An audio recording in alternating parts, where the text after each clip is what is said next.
Through the early part of the season, the Oklahoma City Thunder had by far the best defensive rating, but they were in for a real test when Chet Holmgren challenged Andrew Wiggins' layup and took a really scary fall. He was the last healthy center on the roster, meaning that the Thunder had to resort to a 5-guard lineup full time for the next 2 weeks.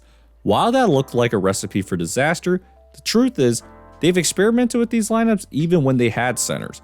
And that's what makes the Thunder defense so great, by breaking traditional rules on the defensive end. It really starts with their aggressive defensive tendencies. Their game plan has been to take the ball out of the star players' hands and make role players make plays off the dribble. This allows OKC to dictate the game by speeding their opponents up, which favors a team that's playing with no center. Everything the Thunder do on defense is to make the star player uncomfortable, even if it's unconventional. Booker wants to ISO on the wing, but Kenrich Williams comes up really high from the strong side to bait Booker to pass it. That gets deflected, which puts Phoenix in a bind, and they resort to a Ryan Dunn 3. This time, Booker posts up Lou Dort, but Shea's doubling from the strong side again. The Suns elect to drive into all of this traffic, which is exactly what the Thunder want. And then in the post, Nurkic is trying to get comfortable, and Joe swipes from the strong side before getting back. Nurkic misses his first shot, but is eventually able to get fouled. The best part is that each star might not see the same defense every night.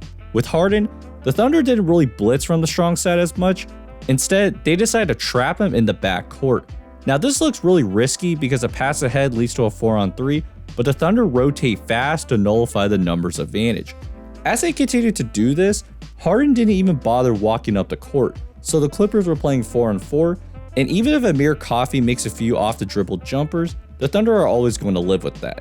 To start the second half, the Clippers even elected to have someone else bring the ball up, but Derrick Jones is not a natural passer, so J-Dub jumps the passing lanes and the Thunder run down for 2. The reason they can play this way is because of their speed.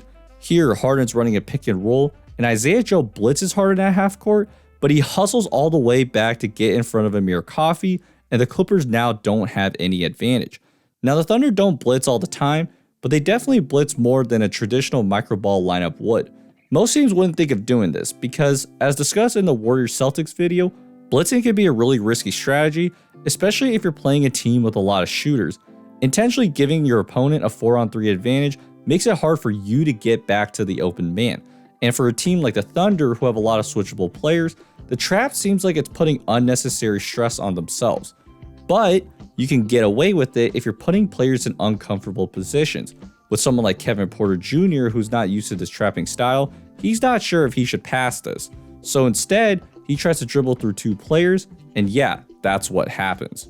Now, Phoenix probably had watched some film on the Thunder because they smartly bring point guard Monte Morris as a screener, as he can make pretty good decisions. But as he gets the ball, J-Dub stunts, Joe retreats, and they allow Morris to take that foul line jumper. So the Thunder used a blitz to turn defense into a math equation, which really comes down to 2 questions. What are we willing to give up?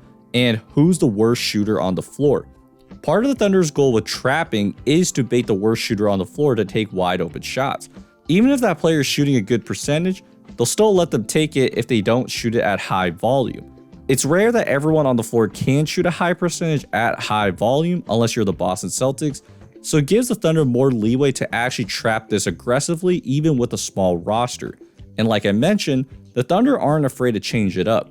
Dallas had gone out to a really hot start, so Dagnall threw in a 2-3 zone. Now the Mavericks are smart and have Kyrie run pick and roll so he can get downhill, but Aaron Wiggins comes all the way over to cut that off. That forces the ball to Grimes, and the Thunder all swarm Gafford in the paint. So next time down, Dallas decides to put Kyrie on the wing, and with 2 guys out so high and a guy in the corner, this is a prime spot for an open shot.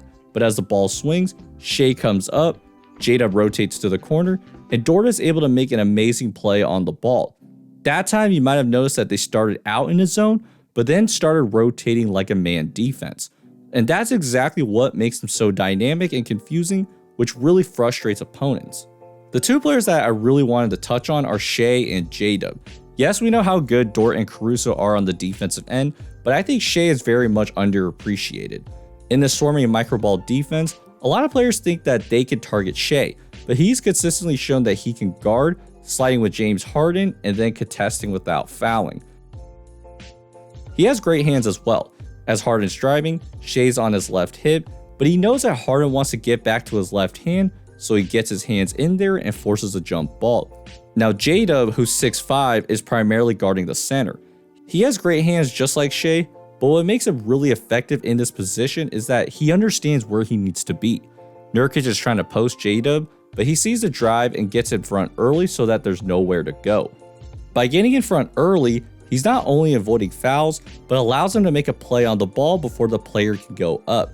And that's how you could still make an impact even if you're only 6'5". But the way Shea and J-Dub work together on defense is what really impresses me most. Zubac tries to post J-Dub up, but the Thunder double, Powell smartly cuts, and it's Shea this time who's the help defender at the rim.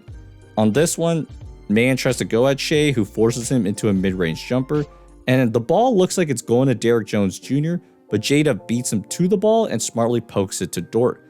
Now, with all this said, the Thunder's defense isn't perfect by any means. Yes, their trapping style has worked very well, but like everything, there are limitations. When teams get a 4-on-3, they can add little wrinkles like a flare screen to make it harder to recover to a good shooter. When Dallas realized the Thunder were blitzing Kyrie, they used him as a screener to help open up back cuts for other teammates. Communication also needs to be perfect when you blitz like this. Here, Caruso makes a wrong read by stepping up to Chris Dunn, which opens up a Zubac dunk. In addition, blitzing this much opens up opportunities for more offensive rebounds, a problem that this team already has given how small they are. Just about a week ago, Dallas out-rebounded the Thunder 53-28, and that was the main reason they pulled out a win. The reality is that when you break traditional rules of a defense, you may give up easy layups or dunks at times. But for a team that was in a bad spot for a little bit, it's great to see a coach who's willing to try different principles to try to throw a team off. And that's what makes me so confident about the Oklahoma City Thunder, is that they're willing to adapt, which is exactly what it takes if you want to win an NBA championship. So, thank you for watching. If you'd like to support this channel, feel free to visit any of these links above, like and subscribe, and I'll see you guys next time. Peace.